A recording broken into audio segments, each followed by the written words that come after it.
Olá, meu nome é Andrea, tenho 47 anos, sou uma mulher branca de cabelos castanhos escuros até a altura dos ombros, meus olhos são castanhos escuros também, uso um óculos de lente de grau com armação de cor preta, estou usando uma blusa vermelha de lã e atrás de mim tem um fundo branco. Sou professora. Formada pedagoga pelo Instituto Federal Catarinense Campus Camboriú. Estou cursando a segunda licenciatura de Educação Especial Inclusiva pelo programa PAR4 e sou professora na rede municipal de ensino da cidade de Itajaí, onde atuo na educação especial. Nós vamos comentar aqui vamos trazer a nossa fala sobre o vídeo, né, da professora Flávia Mota, e o texto disponibilizado também. Os dois tendo como base a linguagem de Vygotsky ou a construção dos processos mentais psicológicos superiores, né? Vamos trazer essa fala para a educação especial inclusiva, né?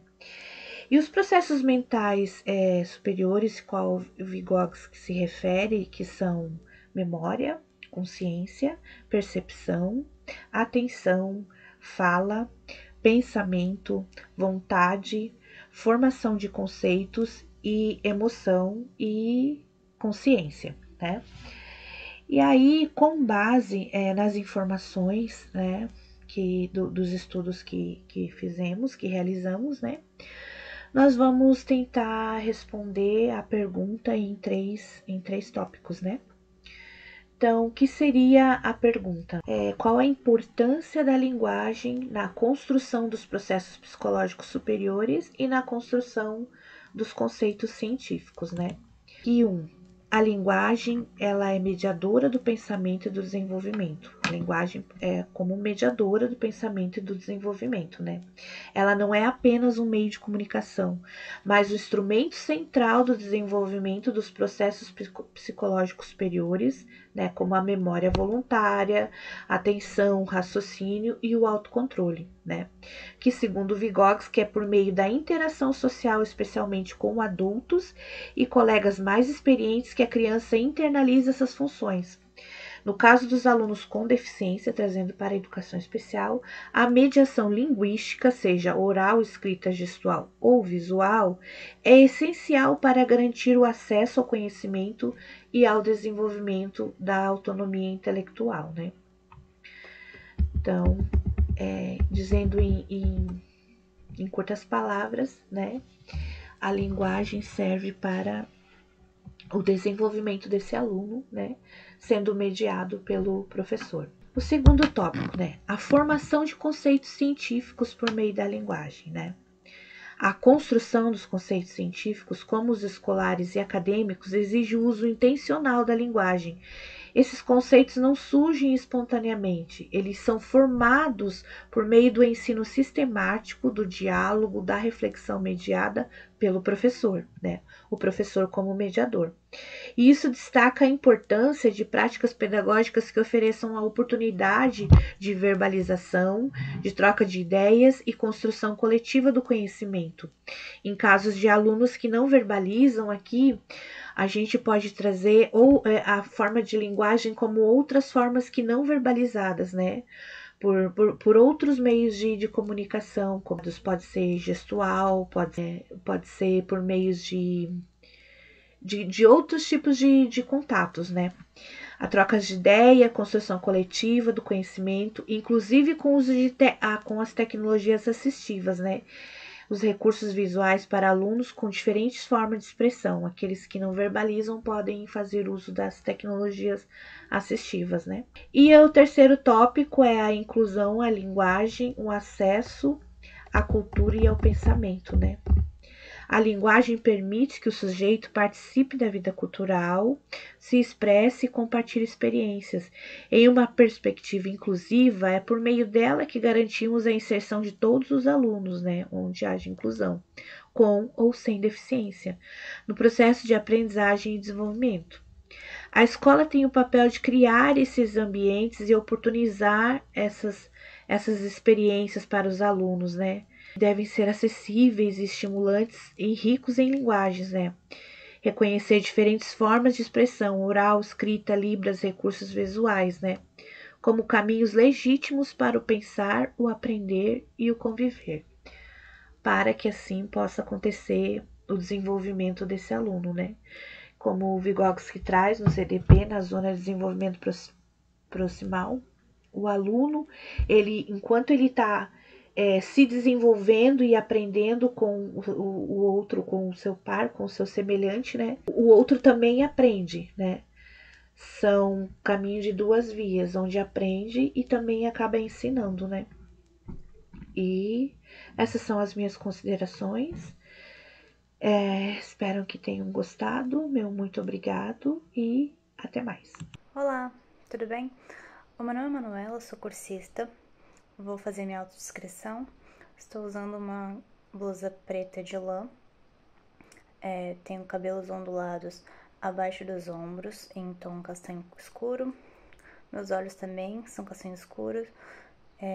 Minhas sobrancelhas são de uma espessura um pouco mais grossa. E estou usando brinco de argola e um óculos de grau com armação prateada. Para minha contribuição desse trabalho, eu gostaria de pensar um pouquinho sobre a consciência do meio escolar, né, por essa ótica um pouco histórico-cultural, como um plano de fundo para a gente perceber antes de começar a pensar numa ação mediadora de ensino e aprendizagem, principalmente para aqueles alunos da educação especial. A educação ela é entendida como um processo de construção de um ser social, né? Que a partir desses valores e de noções de um determinado grupo social, ela se constituiu e procura se manter, de certa forma, desde os períodos históricos em que ela foi atravessada. E as finalidades da educação, elas são, portanto, sempre sociais, o que quer dizer que quando elas estão definidas por consensos e ideologias hegemônicas dentro de uma determinada sociedade, ela se particulariza em cada grupo social ou coletividade em que ela se constitui ou que ela é transmitida. É sobre entender que a escola ela é, sim, por sua natureza, uma convenção do tempo e do tempo em que ela está inserida nesse determinado momento.